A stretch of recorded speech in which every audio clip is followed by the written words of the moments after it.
ancient Egypt's greatest warrior. A soldier who never lost a battle.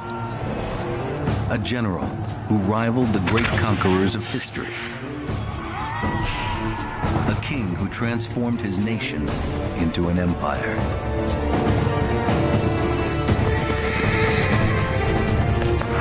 With the help of new evidence and forensic analysis, we can finally reveal the secrets of his military genius, of the inner demons that drove him. This is the amazing story of Tuthmosis III, Egypt's Napoleon.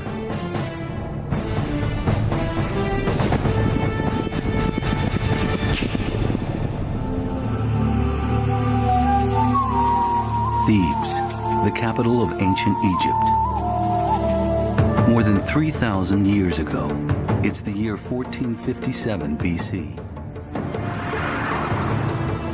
Queen Hatshepsut has died after bringing peace and prosperity to the land for 20 years. But she's not just any queen. She's a queen who ruled as king. Some Egyptians mourn her passing. Others rejoice, saying she exercised far too much power for a woman. Hatshepsut's peaceful rule came at a price. At her death, Egypt faces enemies at the borders. Rebellious city-states, Syrians and Canaanites, all eager to test the courage of the new leader. Her stepson, Tuthmosis III, is now poised to take control. He'd been pharaoh for nearly 20 years, but Queen Hatshepsut had kept him under her thumb. Now, in his 20s, he can finally realize his own ambition for a bold new empire. One that's very different from his stepmother's. But Tuthmosis is unproven as a king and a warrior. Nobody knows if he can overcome Egypt's enemies, or if he can step out from his stepmother's shadow and seize the moment. He immediately prepares himself and his men for war.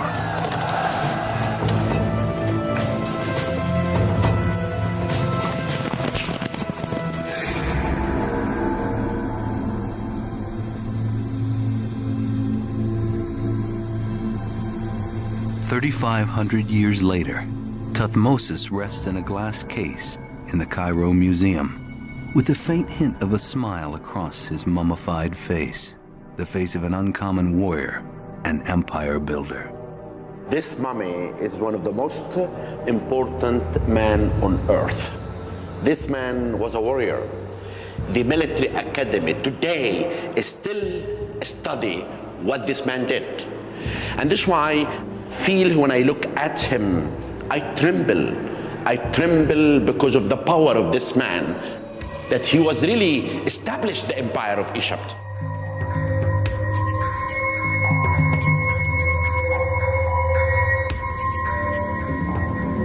Archaeologists first unwrapped Tuthmosis and decoded his exploits in the late 19th century.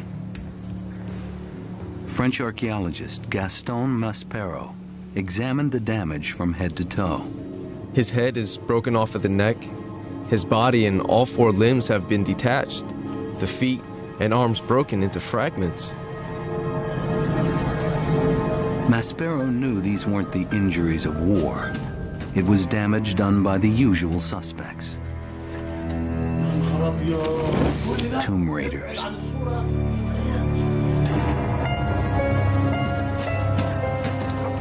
Robbers tore the mummy of Tuthmosis III out of his coffin.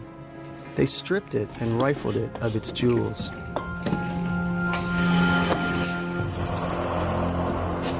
Not long after the find, Egyptologists dubbed Tuthmosis the Napoleon of Egypt. Like Napoleon, he knew how to lead fighting men and showed an unquenchable thirst for territory. And, like the French emperor, he conquered. But Napoleon suffered terrible defeats and reversals, while Tuthmosis never lost a single battle.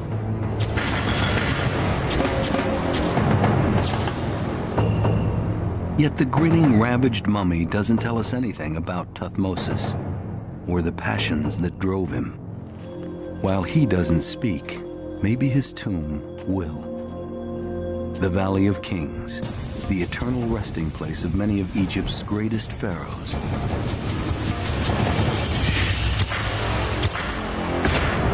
Here, Dr. Ian Shaw, expert in ancient hieroglyphics, will read the walls and tell us something about the man who built it.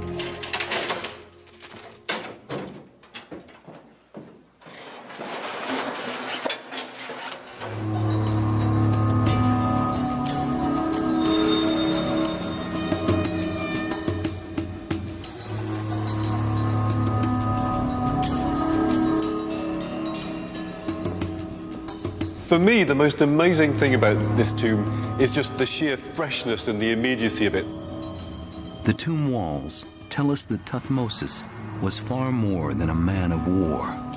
Thutmose III appreciated things of beauty in a way, and who was not simply a soldier or not simply somebody who happened to be born in the right royal household. This was somebody who had the education to be able to actually transform certain aspects of his own culture.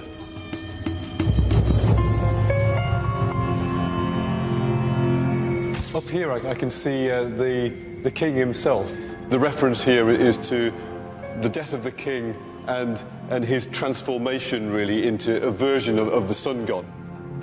The walls include magician's spells that will help him reach the afterworld. Pharaohs like Tuthmosis believed they were more than kings. They were gods, destined for immortality. But here on Earth, a young Tuthmosis may have been less than godlike.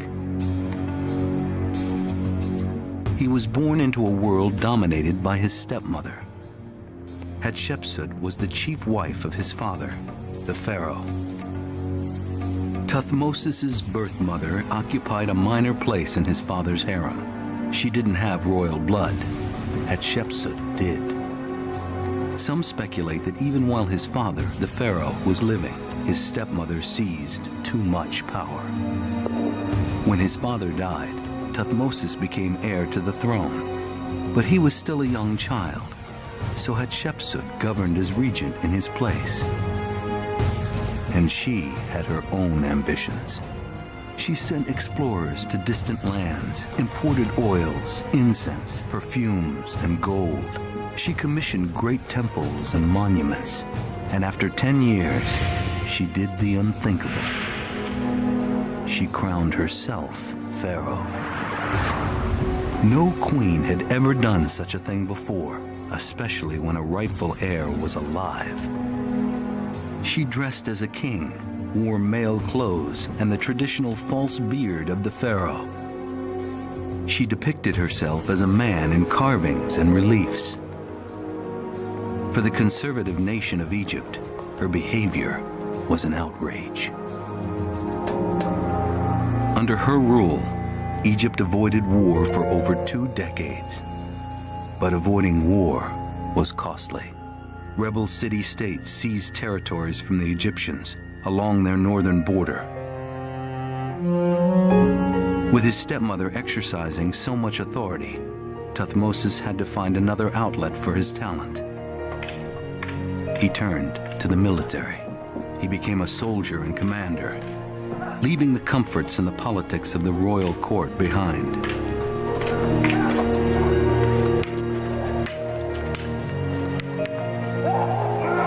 He trained as a warrior, biding his time.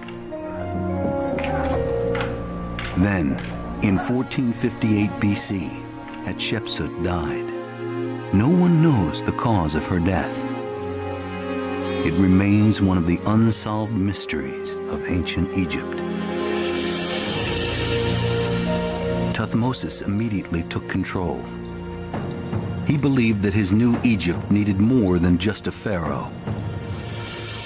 It needed a commander-in-chief who would risk his life on the front lines and lead the charge in battle. To quell the uprising on his northern border, he advanced with some 20,000 troops into Palestine. It was the first of 17 military campaigns to assert his dominance in the region. He expanded the empire, both north into Syria and south along the Nile into Nubia. He startled his enemies with aggressive tactics, effectively using ships to transport his men, supplies, and weapons quickly. His army even carried boats overland as far as the Euphrates River. Tuthmosis acted like a modern commander in other ways. He used a network of spies to gather intelligence. But using ships, new transportation methods, and espionage were not enough. He needed weapons, superior weapons, that would crush his enemies' will to fight. And for that, he turned to the best technology of the day.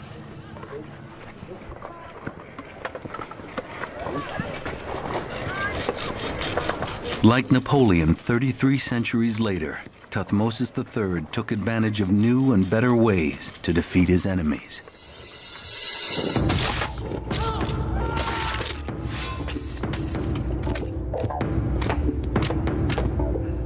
What kinds of weapons did Tuthmosis use?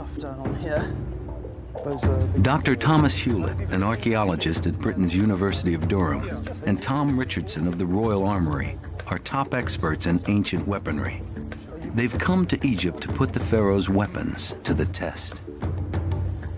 It's something very much an arms race, which for each development in different types of armor, so too comes a development in more and more effective types of weaponry. The bow and arrow was the artillery of the age. There were two basic types, and Tuthmosis relied heavily on both of them.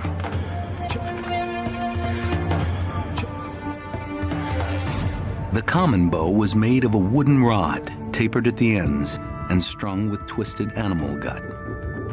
It was easy to mass produce, and Tuthmosis gave it to large numbers of his infantry.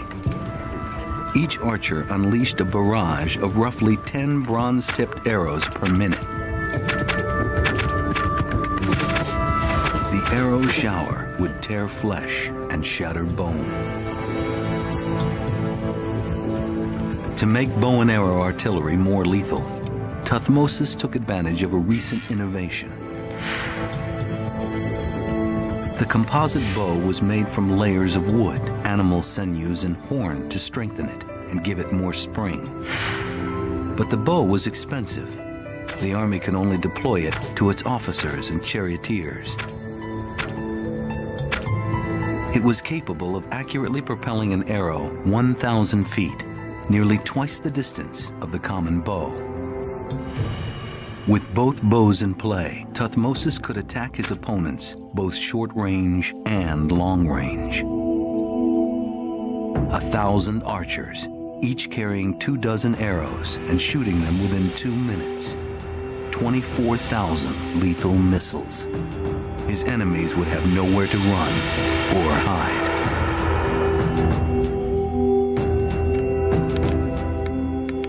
But every army had bows and arrows, and Tuthmosis had to protect his men from them. The answer was armor. That meant using the Kevlar vests of their time, a technology so successful it lasted for generations. The weapons experts head to the Cairo Museum. Their mission? To see the only piece of ancient Egyptian armor that still exists, so they can make a replica and test it in the field. Wow, so there's the first one of Tutankhamun's chariots. The cross grips are actually horizontal. Yeah, well that's... This armor happens to belong to one of the most famous pharaohs of all time, the boy king, Tutankhamun. It's been hidden away for years.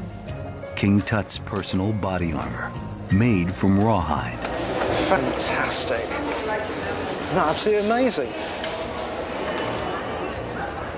Well, I'm completely bowled over by this. That's one of the great moments, is coming to a place like Cairo and getting a cupboard unlocked and seeing an object that no one's seen. It takes you back into almost personal contact with someone who died 3,500 years ago. The only existing late Bronze Age armor which exists anywhere in the world. The scales themselves are rawhide. Yeah, sure. If you take and shine a light through them, they are still translucent. Yeah, you can see the translucency in this little scale here. Armor like this protected Tuthmosis's foot soldiers from attack.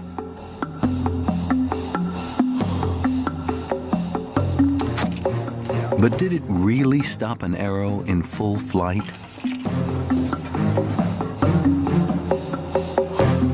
The only way to find out, put it to the test. First, our experts set up the dummy with basic rawhide armor.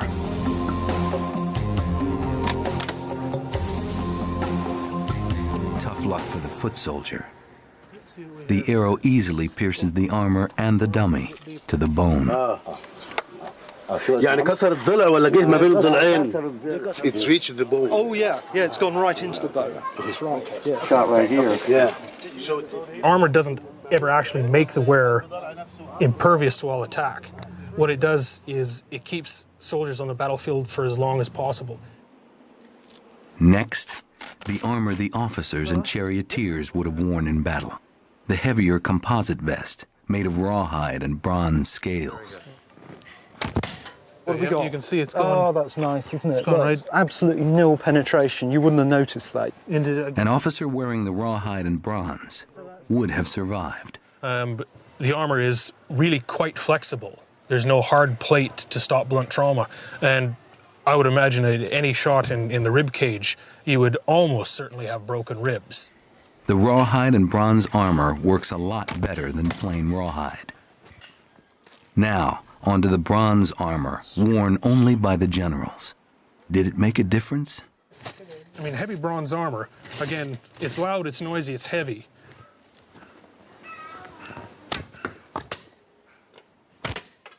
It works like a charm. Well, that seems to work. That's Look at exactly the what I curl on expected. that. That's exactly what I expected. So The tests show that each level of armor from rawhide to bronze gives extra protection. The Kevlar of its day, the heavy bronze armor, worked best, but there were two drawbacks. It weighed too much for hand-to-hand combat. In the desert heat, where temperatures can exceed 100 degrees, the average foot soldier couldn't use it. And it was expensive. Even the Egyptians couldn't outfit an entire army in bronze armor.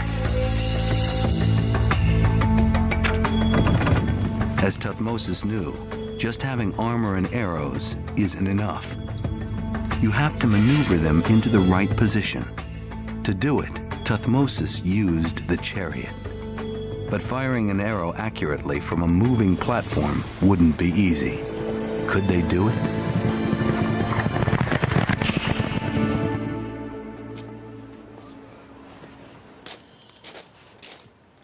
In Tuthmosis's age, a revolution in warfare sweeps the Middle East. There's no way of estimating the huge change that happened as Egypt effectively launched itself into the late Bronze Age. The composite bow and the chariot, these were the weapons that completely transformed the way in which the Egyptians fought their battles. Improvements in technology created smaller, lighter, faster chariots. By using 6 spokes instead of 4, they were stronger and easier to maneuver. In gaining speed, the new chariots sacrificed stability. Can an archer hit a target from this small, fast-moving platform? What we're going to try here is some archery from a moving chariot to see really how difficult it is. Neither Tom or I neither of us have ever tried this. stood in one of those before. We tossed a coin, and he lost. Okay, let's see what happens. Wooden wheels, no shock absorbers, galloping across rough terrain. It looks easy in the images, but can Tom hit the target, arrow after arrow? Attach some ropes, and hopefully this will provide a little bit better stability. In the ancient world, that you'd be working with a chariot driver that you had dealt with for many years. certainly it would make it much easier to tell fast or slower it's too rough, smooth enough. And you would instinctively know where to drive to give you the best shots at the targets.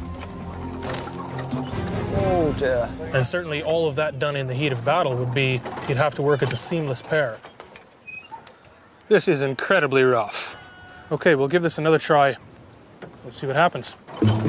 And this time, he hits the target again and again.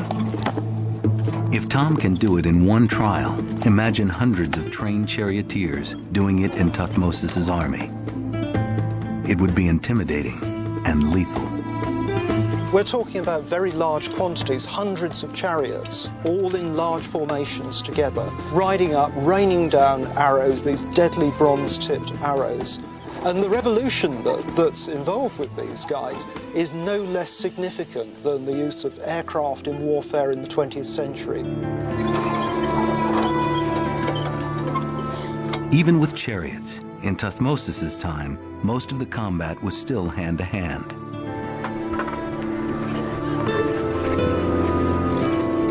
Tuthmosis needed his men to have the killing edge, so he made sure his army had their weapon of choice, the battle axe. In fact, a ferocious new kind of battle axe was coming into its own. The axe had partly evolved as a piercing weapon that you could hit people about the head and shoulders with, and that's the kind of axe we've got up here, the so-called duckbill axe. And the axe had also developed as a slashing weapon on a long pole with a very long, narrow blade. The halberd axe heads.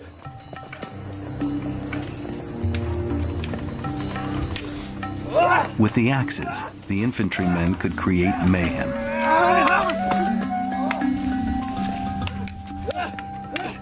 The long pole with the halberd-like slashing axe head on it, you're using that to attack the lower body and to slash away at the waist and the legs of your enemy.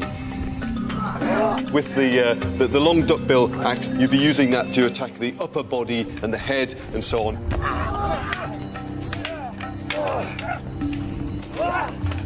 I imagine that this type of axe was used more in the later stages of battle when the foot soldiers were moving in to essentially capitalise on the mayhem that had been wrought by the volleys of arrows sent over. So they really needed to get in close to the opponent in order to make proper use of these weapons, because this was not something you'd throw at your opponent. You wanted to hang on to it and to be able to use it continuously through the battle.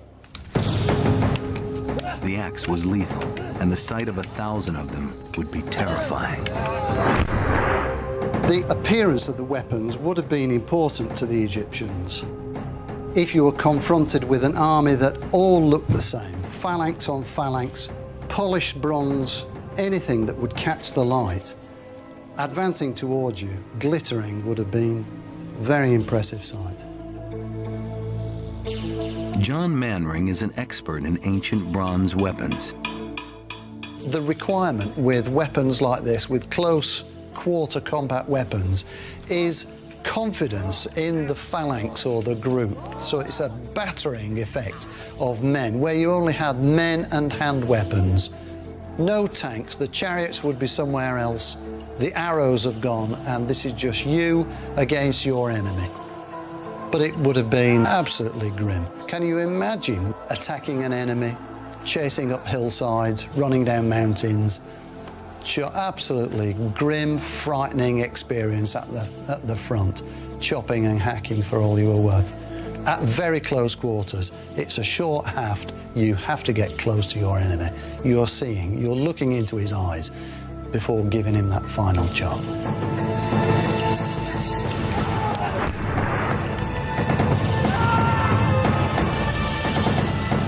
Same heads on each. We'll get the most force we can out of the long haft. We know the axe would have hacked through ordinary body armor, but was it strong enough to penetrate the bronze armor worn by officers and generals? Doctors Tom Hewlett and Tom Richardson set up another bronze armor dummy. This time they're going after it with a battle axe. One-handed, remember you've got a shield in one hand. That's true. Yep. The infantry soldiers primarily would have had a shield in one hand and the weapon in the other. So although it's very tempting to use both hands to get as much force as possible, the first shots at any rate should be one-handed. So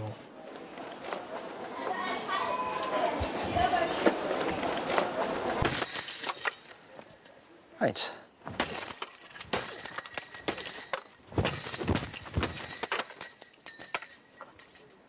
Well, that's sorted that armour out then. There would be substantial blunt trauma. That would, even though there's no actual bleeding wounds, that would be a very possibly a fatal injury. In the event an elite soldier comes up against a soldier wielding an axe, there would be some chance that he might survive. He would be very, very badly injured from the blunt trauma, but certainly there'd be a better chance than if he's wearing nothing at all. The test shows the axe would have damaged even the elite officers who wore heavy bronze armor. Arrows, armor, chariots, axes.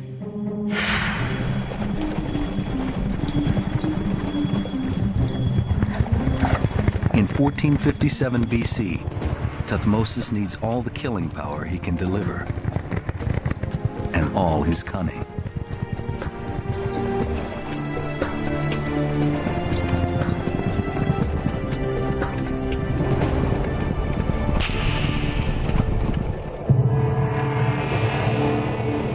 Less than a year after Tuthmosis took control, local rulers to the north have mounted a rebellion against Egyptian rule. It's a challenge that's critical. It could disrupt a key trading route and cut off Egypt's economy. For an ambitious ruler bent on expanding his empire, there's no choice. Unlike his stepmother, Tuthmosis won't sacrifice power for the sake of peace. The pharaoh assembles tens of thousands of weapons, countless supplies, and some 20,000 men. He moves his army from a border fortress into Gaza. From there, they march 75 miles toward Megiddo. Although it's a professional army, many of the foot soldiers are from poor families, drawn into the king's service by the promise of plunder.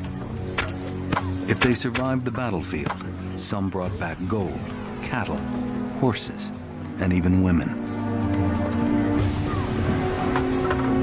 To the troops, Tuthmosis adds a scribe, a royal reporter to record the battle. Like the great military leaders who will follow him, Caesar, Alexander, Napoleon, Tuthmosis understands the power of the written word and wants to make sure he controls it.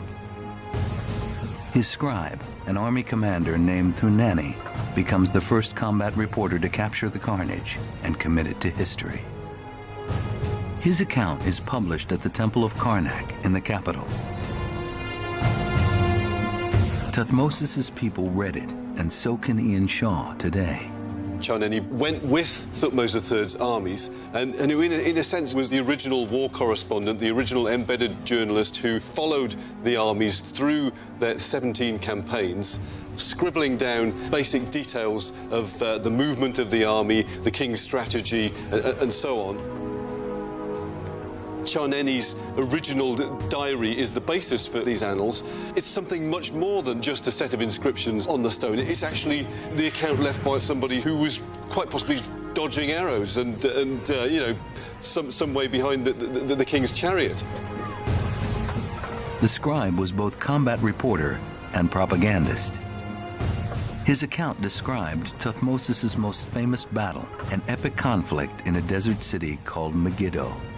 The city straddles a major trade route. It's a gateway to the riches of the north. Megiddo is so strategically important that it will be fought over for centuries to come. We know it today as Armageddon.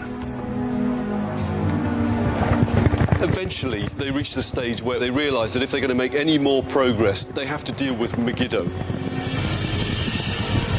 Led by the Canaanites, the rebel forces position themselves outside the fortified city. One flank goes to the north and another to the south. The Egyptian army hasn't engaged a major enemy in over 20 years.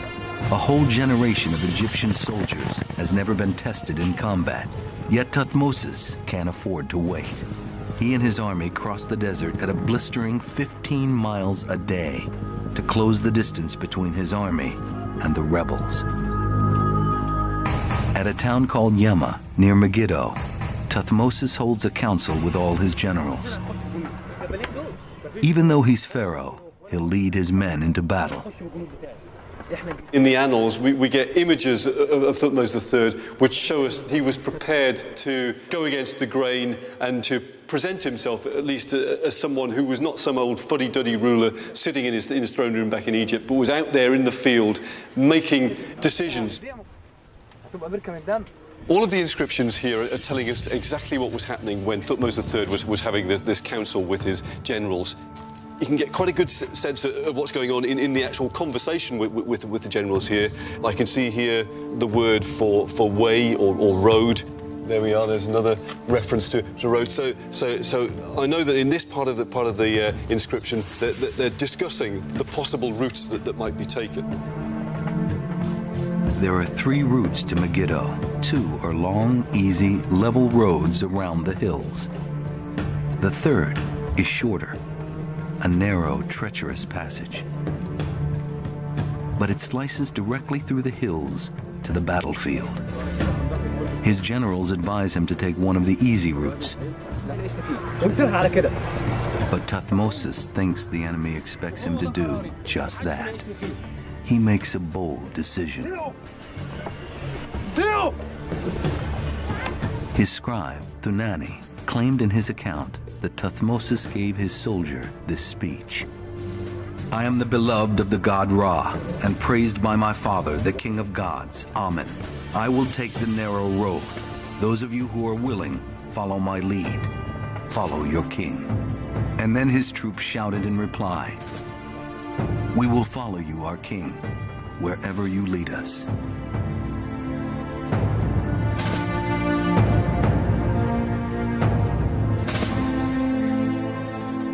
Why does he go for that option? Probably what he thinks is that if his generals are suggesting not going through the gorge, then probably that's what the generals on the other side are expecting too. So he says, no, we'll just do the unexpected, we'll go through the gorge. The plan is risky. Tuthmosis will have his entire army exposed single file in the gorge.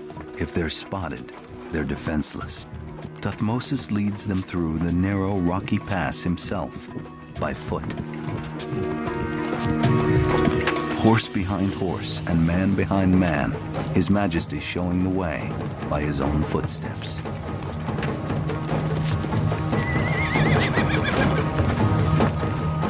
Tuthmosis even orders his men to carry their chariots through the gorge.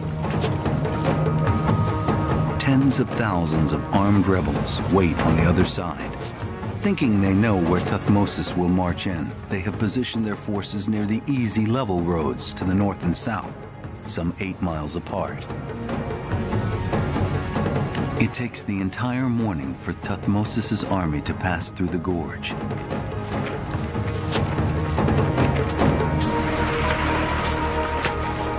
When they come out, they're only a mile from Megiddo.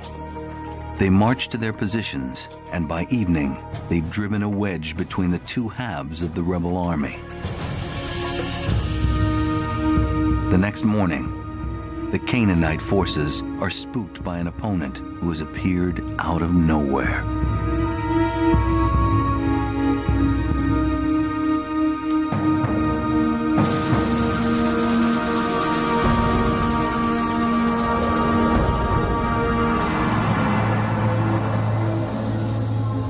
أحسن وحوش هنكسب.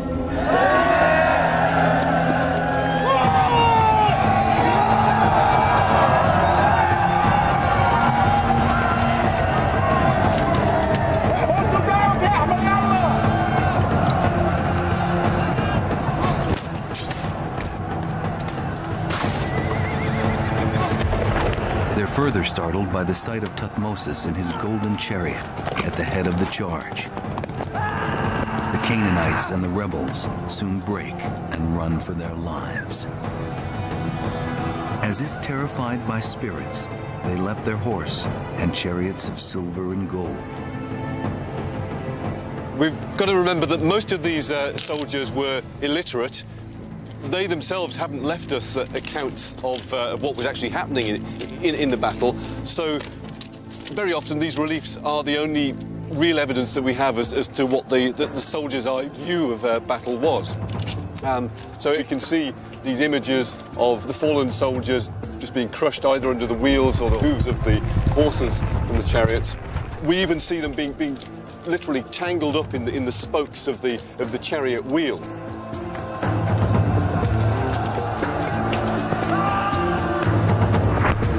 But the battle turns out to be just the beginning.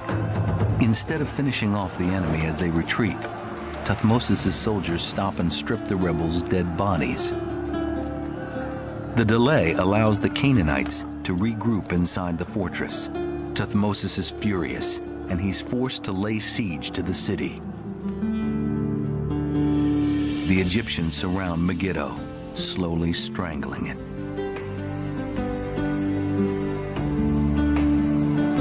It takes 7 months for the city to fall.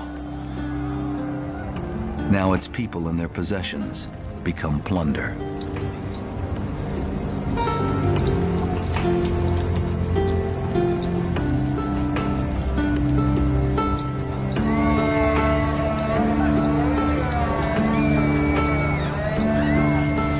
There was very little sentimentality here. The idea was that you despoiled the dead and the wounded as much as possible of all the materials and the weapons that you might need as you moved on into the next stage of the campaign.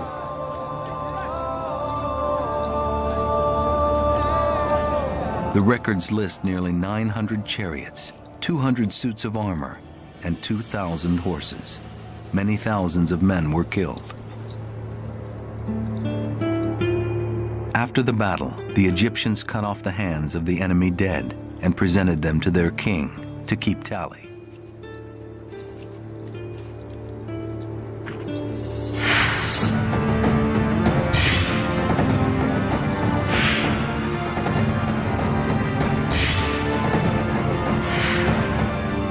They paid little respect to the enemy dead, and the enemy would have done just the same to them.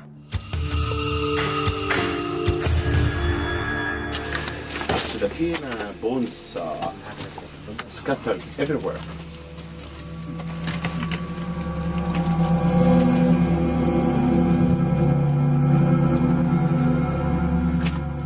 In this cave, Dr. Zahi Hawass reveals just what happened to a body on an ancient Egyptian battlefield, centuries before Tuthmosis's time.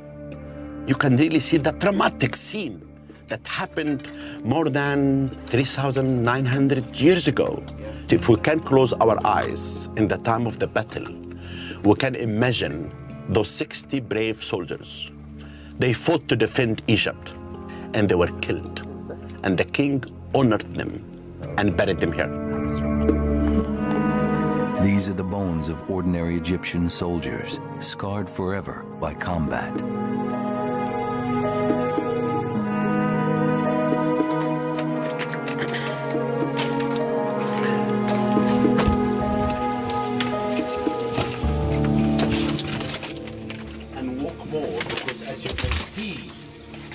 This is the main place for the burial of the soldiers. And the linen are scattered everywhere. Mingled with their bones are the linens used to wrap them 40 centuries earlier.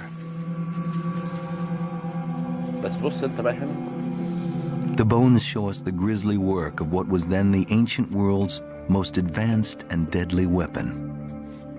There is an arrow here, and there is an arrow here. And look at this man, an arrow in his arm. Another arrow, another arrow. Skulls. Someone lost his eyes, had an arrow in the skull.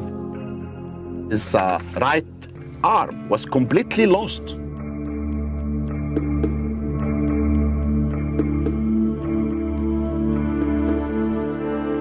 The bones are direct evidence. But these reliefs and carvings tell us even more about the gory aftermath of metal meeting flesh and bone.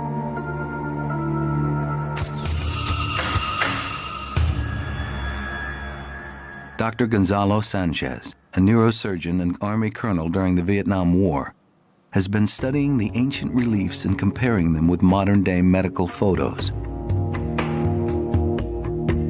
This individual, which is falling off the chariot, is hyperextended in the back of the head, backwards, bringing the shoulders forward, rotating the arms, bringing the hands down, extending the head and extending the legs.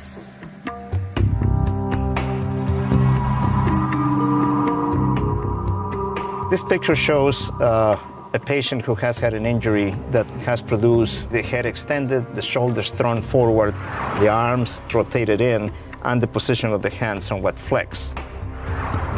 What seems to be crude drawings are really anatomically accurate images of ordinary soldiers suffering agonizing deaths carved more than 3,000 years ago.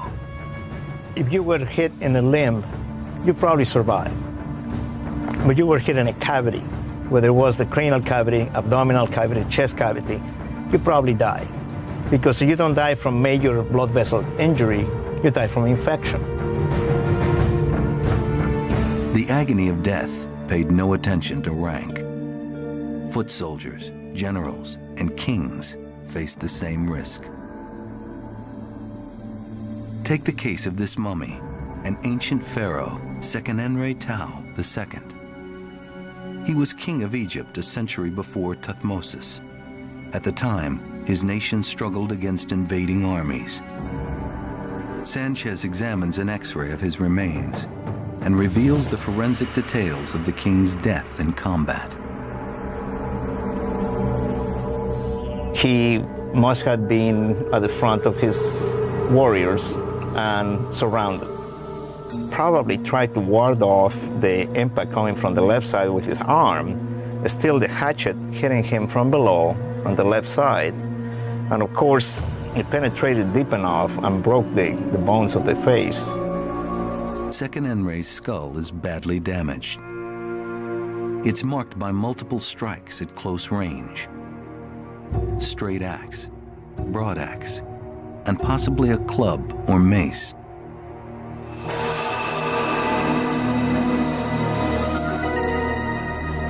Unlike Sekenenre, Tuthmosis survived 17 military campaigns without a scratch. While we know much more about Tuthmosis the warrior, we know even less about what drove him to be the kind of king that he was. The answer may lie in the mystery of his stepmother's death, Queen Hatshepsut, and in an ancient tomb called KV-60.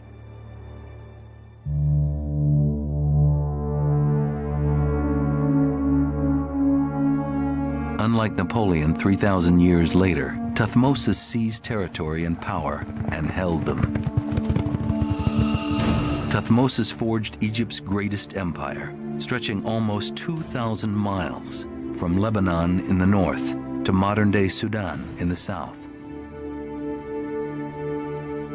His Egypt was stable and powerful, a center for culture and art. Tuthmosis's Egypt was far different from the Egypt that his stepmother ruled. But he had to wait many years for his stepmother to hand him the throne. Some archaeologists now speculate that he orchestrated her murder and hid her body. Someone moved her body from her burial chamber. Now we may be on the verge of uncovering her. 100 years ago, in the Valley of the Kings, archaeologists discovered two mummies in a small tomb near Hatshepsut's burial chamber. Archaeologists identified one as her royal nurse, but the other remained a mystery. But do you think you could at least examine what's there? Now, Egyptologists Salima Ikram and Janice Cameron joined Dr. Zahi Hawass to inspect the mummy. Hawass, that may be Queen Hatshepsut.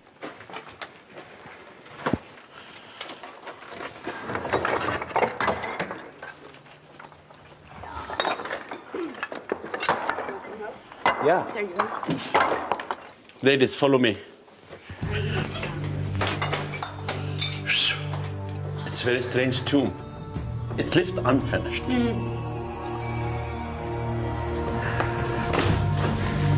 Nice. Body.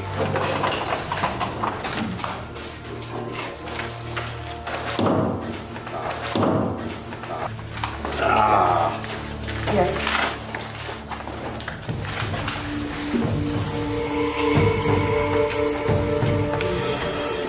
They first check to see if her arms have been folded in the traditional posture of a queen. They are. Who said that she's old? Well, She also appears to have been the right age. She's like 45. Well, really huge pendulous breasts. yeah, you can really see that here and here. To Dr. Hawass, she looks like a queen. When I opened this box, looked at the face, I said, she looks royalty. Her face is a face of a queen. What queen? I'm not sure 100%. Maybe she could be Queen Hatshepsut. But Dr. Ikram argues that Hatshepsut would not have been buried as a woman.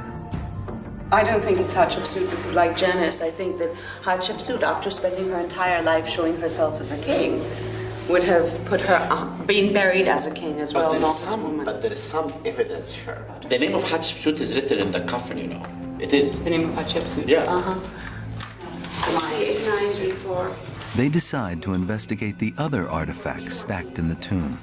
27, 7, 89. Everything appears ordinary, except for one item. Here. Is it? Yes! Where? Coffin face piece. It says it in the box. Oh, wow. A death mask that they wouldn't expect to find even in a royal nurse's tomb. The mask just might have been Hatshepsut's. There's a notch here. Since she often posed as a man, it's tantalizing to find a mask with a notch for a pharaoh's false beard. This hole could be for the Beard. For the beard, the royal beard. It's exactly for this. The Egyptian always put this for the royal beard. This is a mask of a queen.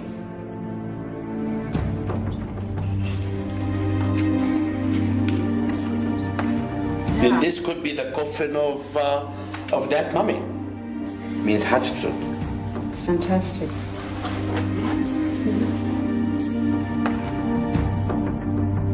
It's not enough evidence to prove that this is Hatshepsut's mummy. More testing must take place first. But this inconspicuous tomb may turn out to be the resting place for one of Egypt's most remarkable rulers.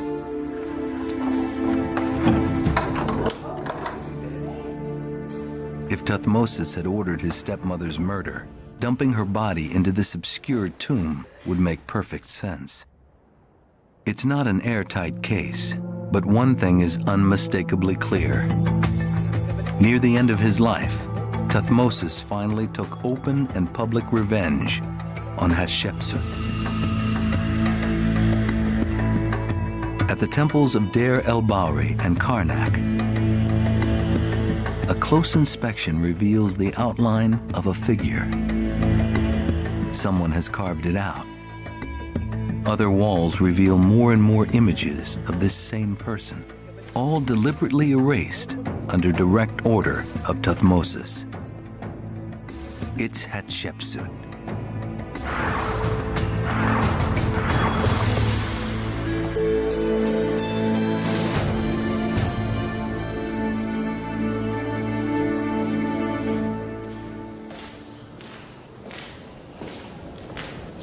Originally, this chamber was full of images of both Hatshepsut and Thutmose III. But all the way around the chamber, here beside Horus and Thoth, up there in the top right-hand corner, even the image up there that showed the car, the double or spirit of Hatshepsut, even that's been chiselled out. Short of actually exhuming the body of Hatshepsut and dropping it in the Nile, he couldn't have gone much further, really, in removing her from history.